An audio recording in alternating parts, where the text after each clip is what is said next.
All right, today we're going to be making, don't touch, no-bake cookies. This is going to be our third attempt at using regular whole oats, not instant oats, because this is much more like a candy than it is a cookie.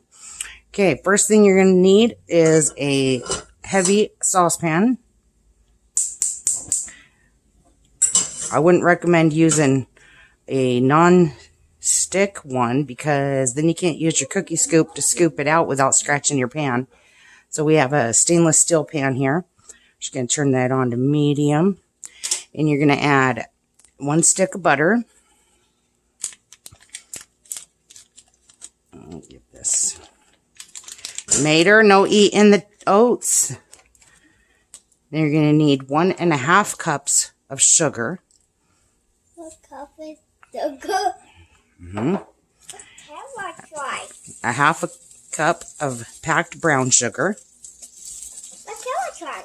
Okay. 1/4 cup of cocoa. Ooh. And 1/2 cup of milk. And yes, you'll notice my 1/2 cup doesn't go up to the 1/2 cup mark. That's because these Pioneer Woman little decorative measuring cups that I have, that 1/2 cup measurement is not an accurate measurement. No, not those ones yet, babe. Those are going to be for later. Okay, and then you're going to need just a pinch of salt. Just a pinch. It's like 1/8 of a teaspoon is a pinch. Okay, and then we're just going to heat this all the way to boiling. This is so good.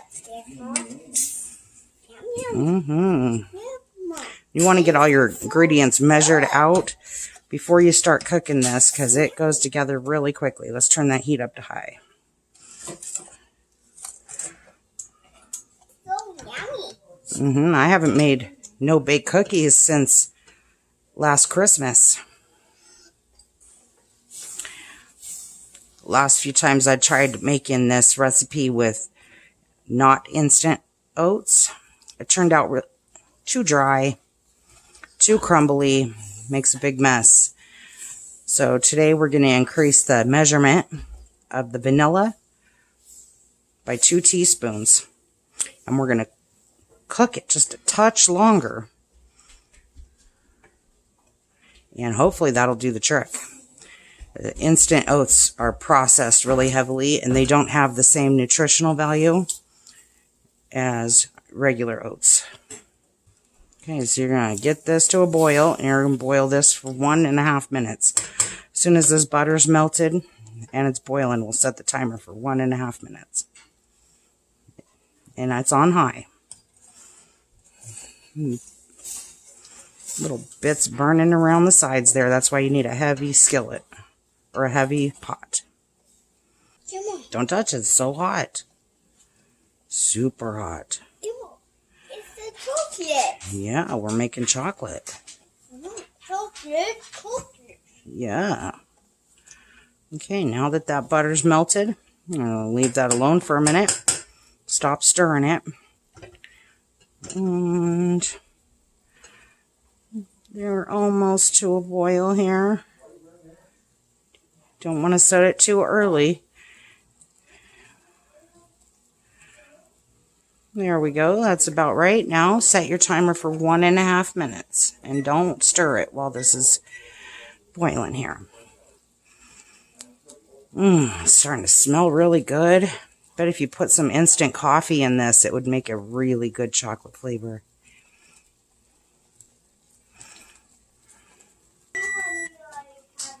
All right, now that that timer has went off, we're going to leave this on to high. Usually you turn it off at this point. We're going to add the peanut butter. Peanut butter? Yes.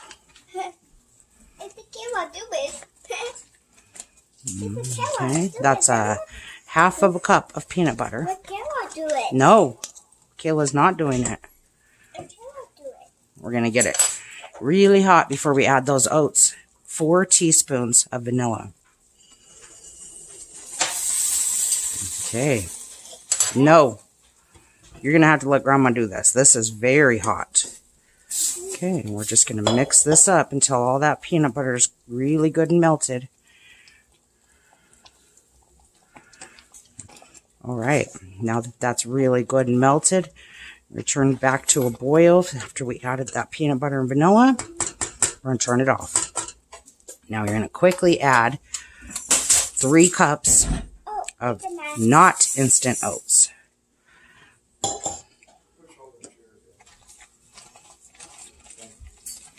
Stir that very carefully because that is super lava boiling. Yes, super lava boiling. Yes. Okay. Yeah, we're making a no-bake cookies. Okay, so then you're going to put a lid on it, and you're going to let this rest for 1 minute. Set the timer.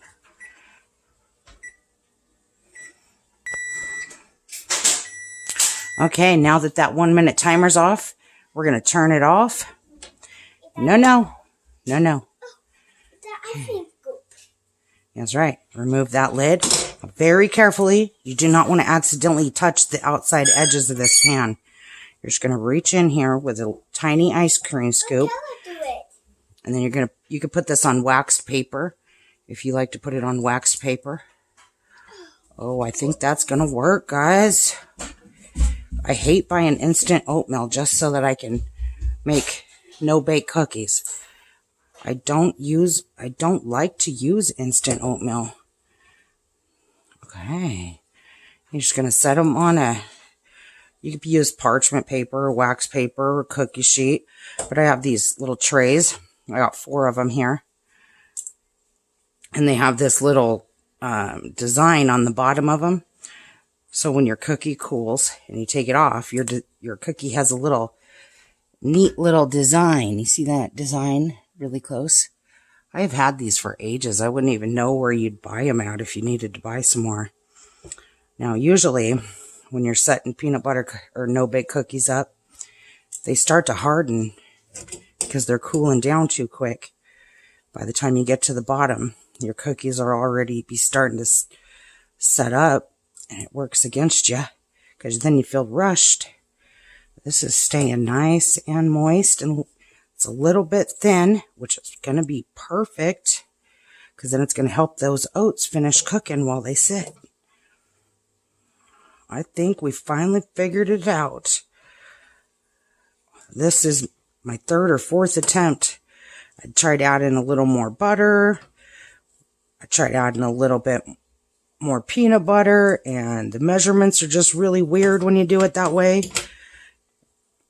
But more milk does not help. It makes it so that your chocolate doesn't set up correctly.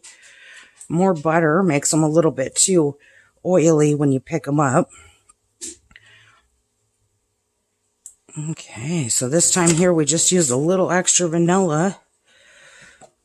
And we cooked it for about 1 extra minute to keep it really, really nice and hot.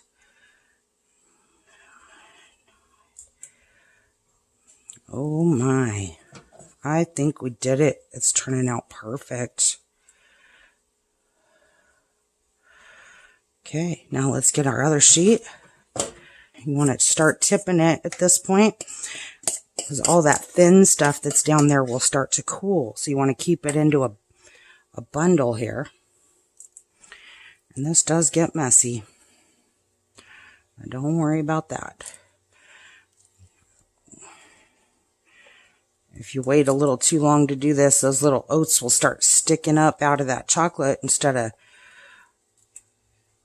pushing down there, and then your cookies will be a little bit, can't really think of that word, the texture on top won't be quite as smooth. You could do this with a spoon too, I'm sure.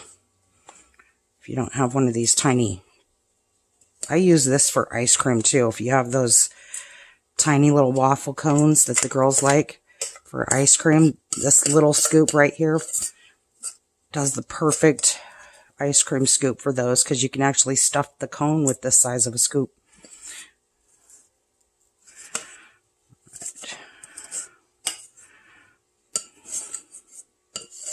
Scrape it all out of there. Oh, didn't have quite enough to make one more cookie.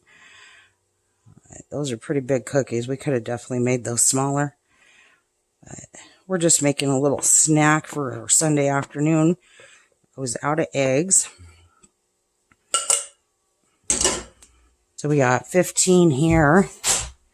15 plus 10. That made 25 cookies plus this little pathetic one that we won't count. So that made 25 cookies. Those are big cookies. Okay. Okay, we're just going to let these cool for about 15 minutes before we even try to attempt to take them off of here. You'll notice that that super shiny outside edge isn't going to be glossy anymore when they're ready to take off of here. But you don't want to try to lift it up too soon. It's like melted chocolate. We literally made melted chocolate. You don't want to pick that up until it's all the way cooled. See you in 10 minutes. Okay, guys, we had to let these cool for about 20 minutes. I used that little one right there as my little taste tester. Very good. They're almost more like a candy bar. They got some actual substance to them. They're a little bit chewy. They're really super good. I'm going to have another one. And they also have some nutrition. But it's as close to handmade candy bars in quick, cheap order as you can get. Look at that. Still slightly warm. So good. And yes, the oats are cooked all the way through. These are really good to make for doing cookie baskets for the holidays. This is probably the only thing anybody can afford to give anymore. Baked with love. If you want to make these with just regular with instant oatmeal, the only thing that you change is the 2 teaspoons of vanilla instead of 4 teaspoons of vanilla. And then right before you add your peanut butter and vanilla, you're going to want to turn your heat off instead of cooking it for the extra minute. Okay, and this original recipe came to me from a kid that we had adopted in when he was 15, and he had committed suicide about 7 years ago. Still really hard, but this is what he had requested for his birthday every year. And every time I make these cookies, I still think of him. Make some for him every time. Okay, see you guys next time.